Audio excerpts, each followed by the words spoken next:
এই শোন, আজকে কে বাসন মাজবে ঠিক হয়েছে?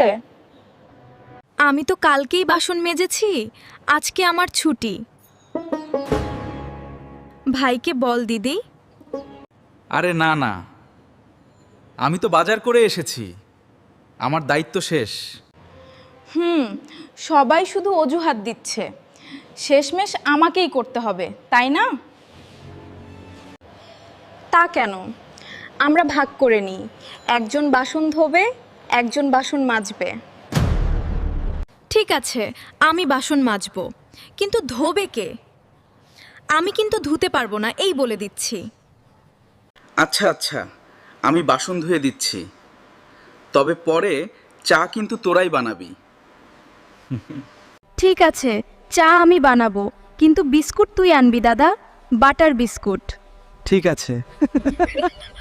ভিডিওটি ভালো লাগলে লাইক দিন, আরও এমন ভিডিও পেতে এখনই চ্যানেলটি সাবস্ক্রাইব করুন। নতুন নতুন আপডেট পেতে বেল আইকন চাপতে ভুলবেন না। ধন্যবাদ সবাইকে।